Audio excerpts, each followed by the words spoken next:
Sweden. Those fans of vintage air-cooled Porsche 911s welded to the urgent rasp of a flat six-engine had best grab a Cayman GT4 at any price, because the sounds from the new 2017 718 Cayman and Cayman S, however unfamiliar, represent the powerful wave of a turbocharged future. For this third-generation Cayman, and likewise the new 718 Boxsters, the consolation is several signs worth of added horsepower and foamy, free-spilling torque. Rewind to 1996 to recall the Boxster's knockout debut. But don't forget its stingy 201 horsepower in 6.7 seconds solder to 60 miles per hour today, on Stirrup Raceway's pretzel-knotted road course. The 718 Cayman S flashes its gaudy 350 horsepower and 309 lb-ft of torque. That's a respective 25 and 37 more than last year's normally aspirated model. For stubborn heel-anti-wars, a delightful 6-speed manual model winds the 060 clock in 4.4 seconds.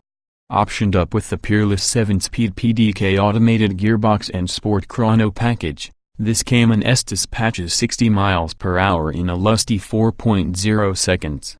Cayman, meet Corvette.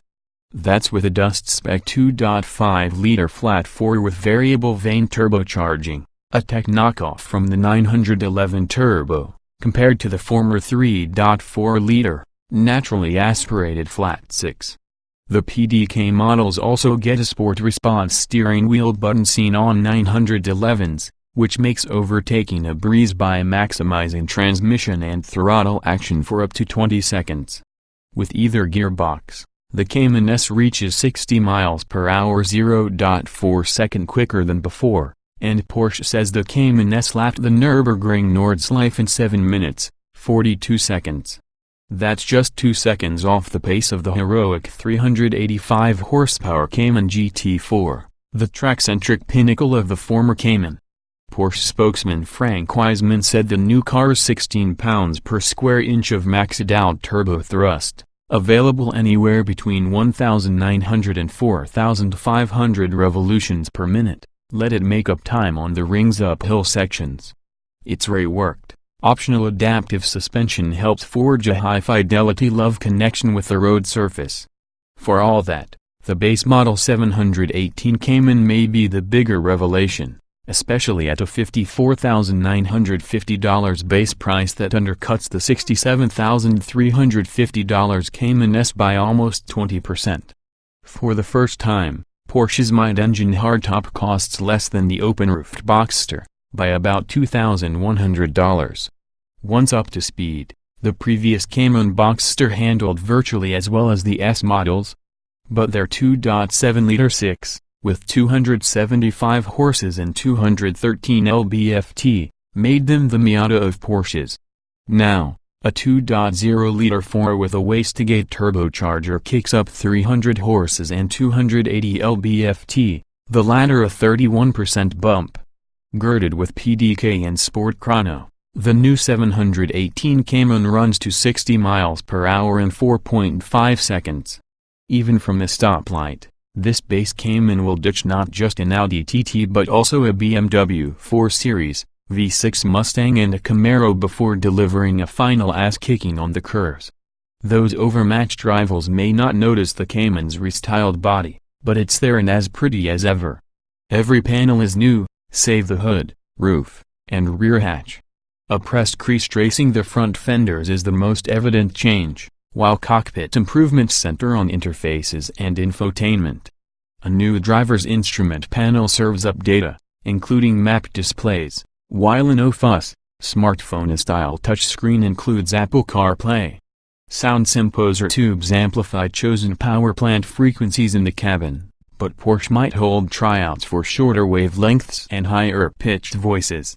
As with the new 718 Boxsters, the engines can bellow and drone in the cabin with a preponderance of bass. It's as though Porsche, playing Dr. Evil, vowed to make journalists zip it before anyone could call its four-cylinder a wimp, tasking engineers to overcompensate with decibels to deflect any snarky reference to 914s, 944s, or air-cooled VW Beetles. An optional sport exhaust system amplifies the tune, yet as Cayman's hurtle past on the racetrack track, the body sound isn't half bad. The small diameter steering wheel grips great, but, as on the new 911, its protruding, molded plastic selector switch looks more like a leftover from an old Hyundai catalog. One noteworthy change for PDK versions comes down on the side of race cars or Mazdas. Pressing the handshift lever forward now elicits a downshift as it should, rather than an upshift as before. Both models offer the adaptive dampers known as Porsche Active Suspension Management, which lowers ride height by 10 mm. Also available is Porsche Torque Vectoring, which can dab an inside rear brake to improve turn-in, or lock up its mechanical differential to boost traction on exit. A pair of switchable, vacuum-controlled engine mounts support the flat F versus the previous single central mount. At idle, the mounts uncouple to soothe vibration. In motion, they stiffen to ease drivetrain disturbances. The engine is positioned to load 55% of weight over the rear axle. The Cayman S gets an optional PASM Sport setup that drops the body by 0.78 of an inch instead of 0.4 and offers a significantly firmer sport mode for its dampers. Either version of PASM offers a wider spread between rusher comfort and track-sharp performance. Finally, PDK Sport Chrono models adopt a new stability control setting that allows extra tailwag and wheel spin. Through stirrups' devilish corners, the first takeaway is the Cayman's zesty steering and turn-in, long a sports car benchmark, now palpably better with the steering gear from the 911 Turbo, including a 10% faster ratio at 15.0:1 versus 16.6:1. Half-inch wider rear wheels and new-gen Pirelli P0 tires provide fiercer grip and no worries about twitchiness. Lateral stability increases further with a new rear subframe crossmember, firmer springs and sway bars for the base mechanical suspension, and rear dampers with larger pistons. On the track, the Cayman underlines its other mid-engine signature, with incredibly last-moment, deep corner braking. The base Cayman inherits brakes from the previous S, including 0.6-inch larger front rotors. The new S ups its own game to 2017 911 levels with the Carrera's 4-piston front calipers and thicker rotors.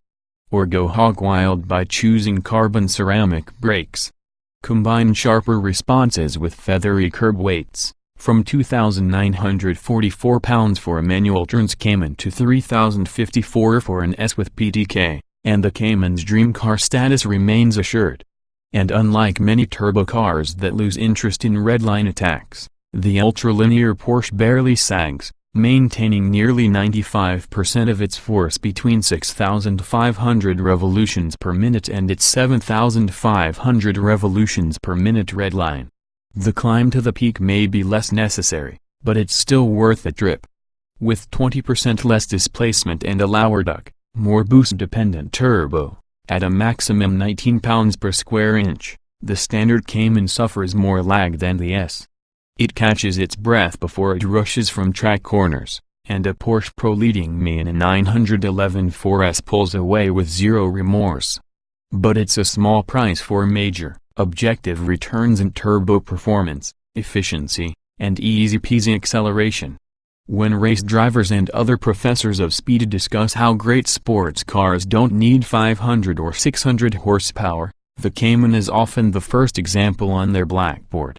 We've taken the lesson to heart, even as we wish for a bit more straight-line oomph.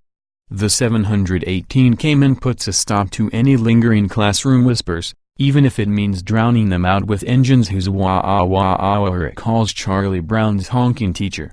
2017 Porsche 718 Cayman S specifications on sale, November price, $54,950 $67,350 Cayman S base engine, 2.0 liters turbo dock 16-valve flat for 300 HP at 6,500 revolutions per minute, 280 lb-ft at 1,9504, 500 revolutions per minute. 2.5-liter turbo dock 16-valve flat for 350 HP at 6,500 revolutions per minute, 309 lb-ft at 1,9004, 500 revolutions per minute transmission, 6-speed manual layout, 2-door, 2-passenger, mid-engine, RWD coupe PA mileage, 2,128, 2,026 miles per gallon city wheel XWXH,